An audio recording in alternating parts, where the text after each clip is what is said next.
नमस्कार, मैं हूं मनोज्ञा लोईवाल। स्वागत है आपका नाश्ते पर नेताजी में। आज हमारे साथ हैं एक ऐसी नेत्री जिनका नाम तो बांसुरी स्वराज है, लेकिन इस बार चुनाव के मैदान में किसकी बांसुरी बजेगी ये कहना बड़ा मुश्किल होगा। बांसुरी, स्वागत है आपका। आज नाश्ते पर क्या क्या है, क्योंकि इस बार तो नई दिल्ली लोकसभा से आपको उम्मीदवारी तो दे दी गई है। लड़ाई की कितनी तैयारी है इस नाश्ते के साथ?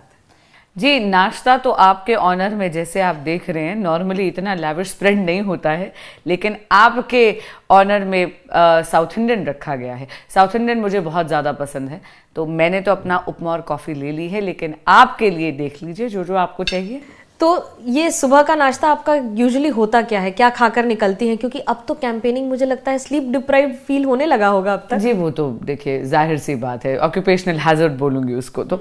लेकिन मैं कहूँगी कि नाश्ता नॉर्मली बहुत जल्दबाजी वाला होता है, क्योंकि अगर कैंपेन में नहीं होती तो कोर्ट जा रही होती हूँ, तो अगर कुछ भी थोड़ा सा उपमा हो गया कॉफ़ी के साथ, या पोहा ले लिया किसी दिन, फ्रूट्स ले लिए, और अगर जल्दबाजी हुई तो बनाना की स्मूदी ले ली। मतलब जो भी आप जल्दी से खाकर गटक के निकल सकते हैं। और हाँ, अगर संडे है और थोड़ा सा समय है तो नॉर्मली संडे पे अब समय होता नहीं है, लेकिन जब संडे है और समय है और जिस दिन आप तसल्ली से फादर के साथ नाश्ता कर सकते हो, उस दिन ज़रूर पराठे होते हैं। बांसुरी को खाना बनाने का शौक है? शौक नहीं है, लेकिन बना लेती हूँ।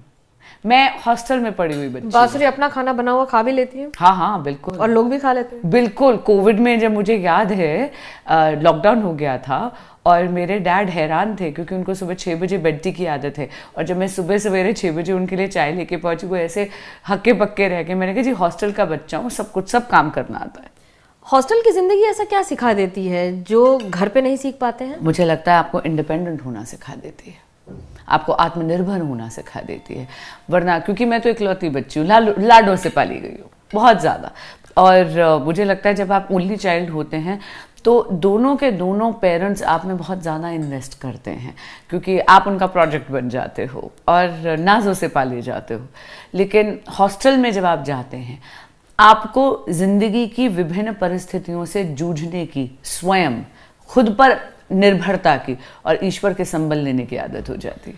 आप भले ही हॉस्टल में रही हो, लेकिन ये कहा जाता है कि सुषमा जी की छवि कॉपी पेस्ट जेरोक्स बांसुरी स्वराज में आ जाती है। इसके फायदे कितने हैं? देखिए, हॉस्टल में तो मैं कॉलेज में गई, मेरी पूरी की पूरी स्कूल लाइफ तो घर पे थी, और मैं हमेशा कहती हूँ कि माँ ने बहुत ज़्यादा समय का निवेश करा मुझ में। मेरा पूरा का पूरा व्यक्तित्व उन्होंने शिल्पकार की तरह गढ़ा है। मैं अपने दोनों माता पिता के संस्कारों का सार हूँ। अब फ़ायदा और नुकसान तो इसमें देखा ही नहीं जाता, लेकिन हाँ, इतना ज़रूर कहूँगी, पिछले जन्म में ज़रूर कोई तपस्या करी होगी जो सुषमा स्वराज जैसी माँ पाई। She was a wonderful mother. जितनी अच्छी नेत्री थी, उससे 1000 गुना अच्छी माँ थी। जितनी अच्छी वक्ता थी, उतना ही आपके लिए स्ट्रिक्ट टीचर भी थी क्या? बिल्कुल भी नहीं, स्ट्रिक्ट बिल्कुल नहीं थी। मेरे फादर का काम था थोड़ा सा स्ट्रिक्ट होना, लेकिन वो भी बेचारे पिघल जाते थे। लेकिन माँ तो कतई स्ट्रिक्ट नहीं थी। मुझे लगता है कि वर्षों में कभी एक बार डांट पड़ी होगी, वो तो बस उनका ऑरा अलग था। और कहीं ना कहीं जैसे जैसे आप बड़े होते, वो इक्वेशन शिफ्ट हुई। वो मेरी बेटी बन गई और मैं उनकी माँ बन गई। फिर काम, मतलब थोड़ा बहुत दवाई ना लेने पर या तबीयत का ख्याल ना रखने पर फिर मेरा काम था उनको हल्का सा डांटना। पर मैं आपको सच बता रही हूँ, कोई ऐसा जिंदगी का राज, कोई ऐसा रहस्य नहीं था जो माँ को नहीं पता था। She always had time for me, always. मैं हमेशा लोगों को कहती हूँ, स्कूल में 12 वर्ष होते हैं, हर साल में 3 बार रिपोर्ट कार्ड मिलता है। हर एक रिपोर्ट कार्ड लाइन में लगकर, चाहे वो मंत्री थी, चाहे वो लीडर ऑफ द ऑपोजिशन थी, चाहे वो सिर्फ एक सांसद थी, हमेशा लाइन में लगकर उन्होंने वो रिपोर्ट कार्ड मेरे लिए लिया है। कोई ऐसा एनुअल डे नहीं है जो उन्होंने अटेंड नहीं करा। पर शी वॉज सो केयरिंग, केवल मेरे प्रति नहीं, मेरी जो दादी थी, unfortunately we lost her to cancer. मैं आपको सच बता रही हूँ, मैंने अपनी माँ को खुद उनकी सेवा करते देखा है। कोई नर्स नहीं रखी कभी, खुद मेरी दादी की सेवा करी। और मैं आपको बता रही हूँ, वो अलग मिट्टी की बनी थी, एकदम अलग मिट्टी की। There was no one like her, she was wonderful, she is amazing. जब आपने उनकी स्पीचेस सुनी होंगी, आप तो उस समय भी सुनती होंगी, और अब क्या दोबारा सुनती हैं उनसे सीखने के लिए? ऐसा लगता है कि कुछ और सीख लेते तो बेहतर होता? अब मुझे सुनने में मुश्किल होती है। मैं जानती हूँ कि पूरी दुनिया सुनती है, पर मेरे लिए उनकी स्पीचेस सुनना बहुत आसान नहीं है, क्योंकि बहुत उनकी खलिश समय भी नहीं पूरी कर सकता। इतनी बड़ी नेत्री की पुत्री होना, ये क्या कंधे पर लेगेसी का वजन हो जाता है या फिर बहुत बड़ी जिम्मेदारी? नहीं, वजन बिल्कुल भी नहीं है, क्योंकि मैं सुषमा स्वराज द मदर की बेटी हूँ। मैं सुषमा स्वराज द नेता की बेटी नहीं हूँ। वो हमेशा नेता का जो लिबास था वो दहलीज पर छोड़ कर आती थी। घर में वो सिर्फ एक माँ थी, एक पत्नी थी, एक पुत्रवधू थी और स्वयं एक नारी थी। कभी ऐसा हुआ कि लोगों ने कहा हो कि आप सुषमा स्वराज की बेटी हैं? सुषमा स्वराज की बेटी, ऐसा बहुत बार हुआ होगा, या कोई ऐसी याद जो लगा कि सच में बहुत बड़ी बात है? मैं बहुत सौभाग्यशाली हूँ कि मैं जिस स्कूल में थी वसंत वैली में, वहाँ पे मैं क्लास 2 से थी। तो आप जब इतनी सहजता से आप बड़े होते हो ना, तो आपको आपके सखा कभी आपको महसूस नहीं होने देते कि आप फलाने के बेटे हो या ढिमकाने के बेटे, फर्क ही नहीं पड़ता, जमीन पे रखते हैं बहुत ज़्यादा। और मेरे माँ बाप ने भी बहुत ज़्यादा ये कोशिश करी कि मैं बहुत नॉर्मल अपब्रिंगिंग हूँ। जब माँ मैं कहूँगी अपने राजनीतिक करियर के शिखर पर आना उनका आगमन शुरू हुआ, तब मैं कॉलेज में आई तो मुझे बाहर भेज दिया गया। वहाँ पर तो किसी कोई जानता ही नहीं था कि कौन हूँ, इसलिए वहाँ पर भी मेरी जो अपब्रिंगिंग है, वहाँ पर भी मेरी ज़िंदगी बहुत नॉर्मल थी। दिल्ली में ये भी कहा जाता है कि जब बीजेपी परिवारवाद के खिलाफ इतनी आवाज़ और इतनी प्रखर रूप से बोलती है, तो फिर आपको परिवारवाद में शामिल किया जाएगा या नहीं? जी नहीं, और बहुत विनम्रता से कहूँगी क्यों। इसमें दो पहलू हैं। सबसे पहली बात तो बस क्योंकि मेरी माँ राजनीति में थी, इसके कारण राजनीति मेरे लिए निषेध नहीं है, लेकिन मुझे भी उतना ही अधिकार है परिश्रम का जितना किसी और को, जो एक ऐसे परिवार से आता है जहाँ पर उनके माता पिता जनप्रतिनिधि नहीं हैं। लेकिन हाँ, परिवारवाद उस पर जरूर लागू होगा जो आते ही नंबर 1 का दावेदार बन जाए। ये कोई पुश्तैनी सीट नहीं है, और मैं बहुत शुक्रगुजार हूँ पार्टी की कि उन्होंने जो भी मुझे अवसर दिए, नीचे से ऊपर काम करके और फिर ये स्थान अर्जित करने का एक मौका दिया है। क्योंकि ये दिल्ली है, आम आदमी पार्टी आपके खिलाफ है। आम आदमी पार्टी ये कहती है कि हार के डर से बीजेपी ने अरविंद केजरीवाल को ठीक चुनाव के पहले जेल भेज दिया, और अब अरविंद केजरीवाल इसीलिए सुनीता केजरीवाल के जरिए सरकार चला रहे हैं। सवाल ये है कि क्या बीजेपी है अरविंद केजरीवाल को जेल भेजने के पीछे? बिल्कुल भी नहीं, बिल्कुल भी नहीं।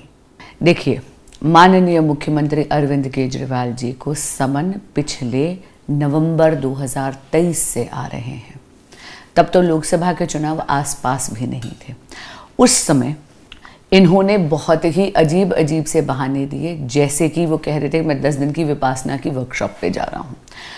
इन्होंने 1 नहीं 2 नहीं बल्कि 9 समन्स को उनका निरादर करा है।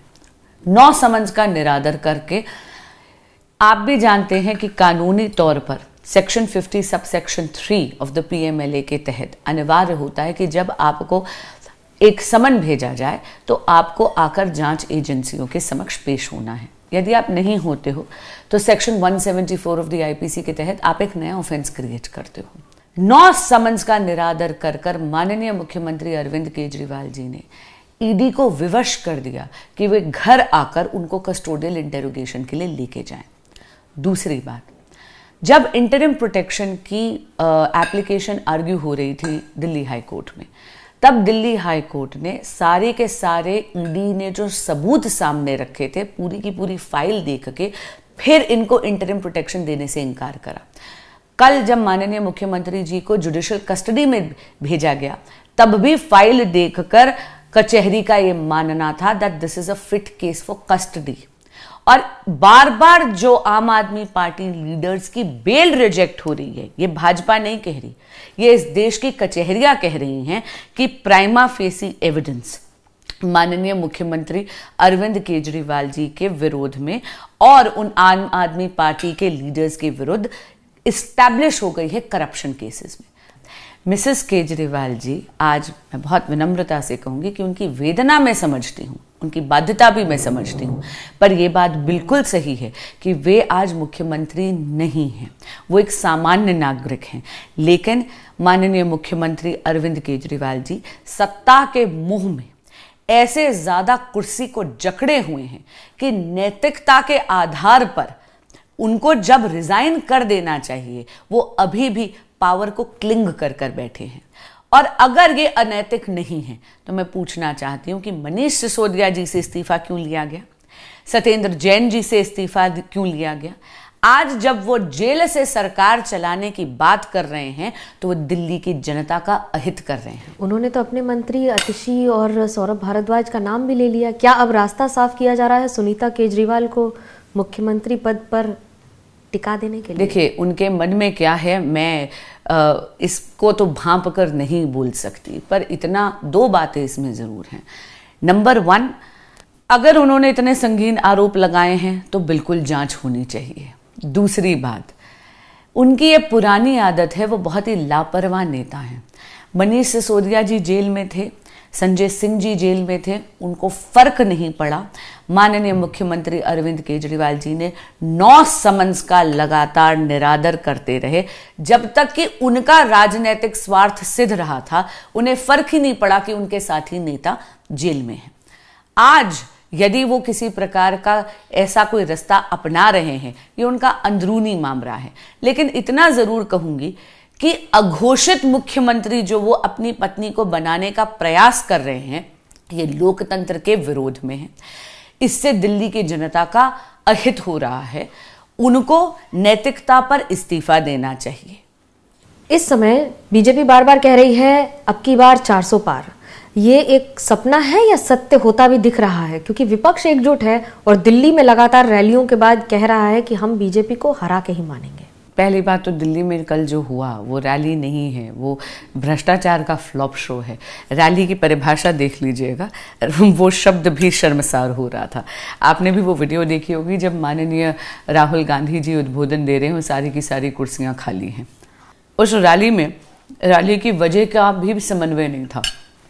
एक तरफ आम आदमी पार्टी कह रही थी कि रैली इसलिए करी गई क्योंकि माननीय मुख्यमंत्री अरविंद केजरीवाल जी की अरेस्ट के विरोध में थी, पर कांग्रेस ने तो कह दिया कि ये रैली किसी व्यक्ति विशेष के लिए है ही नहीं, ये तो पूरे के पूरी इंडियन अलायंस की रैली है।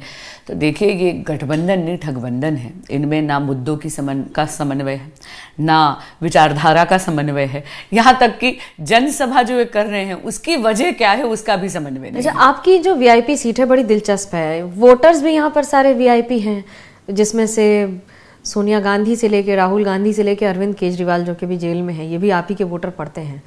कैंपेन कैसे करेंगी इनके यहाँ जाकर? इनसे कैसे कहेंगी कि अभी तो आप ही के माध्यम से कर देती हूँ, तीनों से अपील करती हूँ।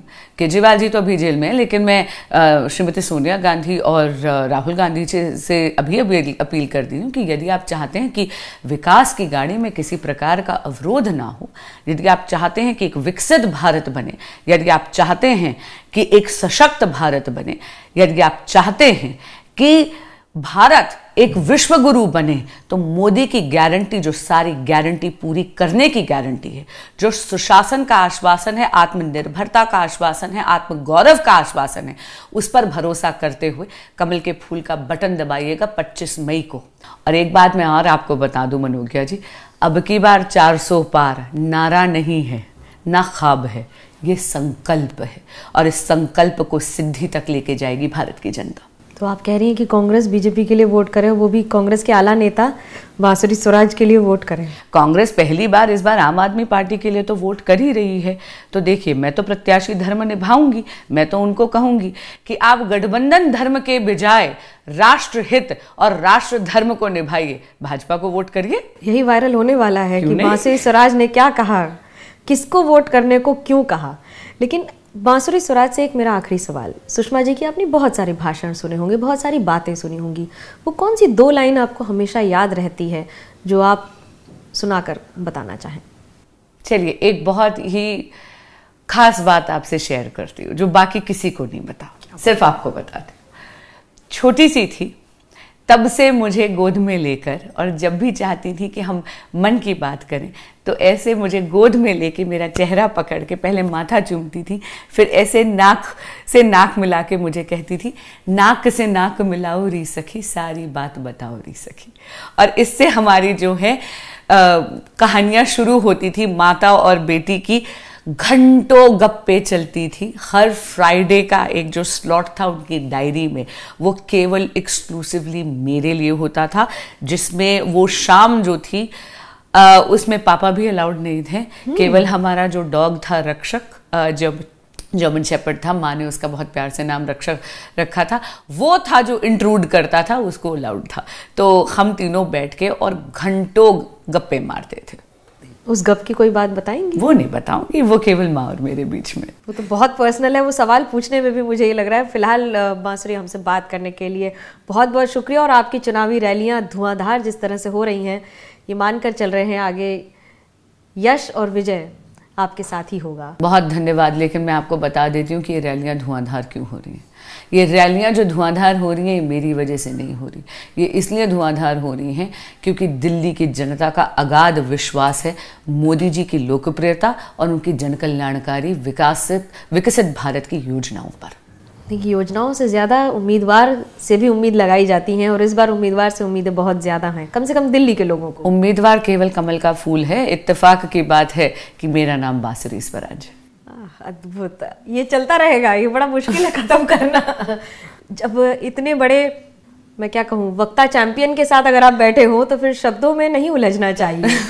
फिलहाल हमारे व्यूअर्स के लिए कैमरा पर्सन सूरज पांडे और आशीष सक्सेना के साथ मुझे मनोज्ञा लोहीवाल को दीजिए इजाजत। खबरों का सिलसिला एबीपी न्यूज पर जारी है।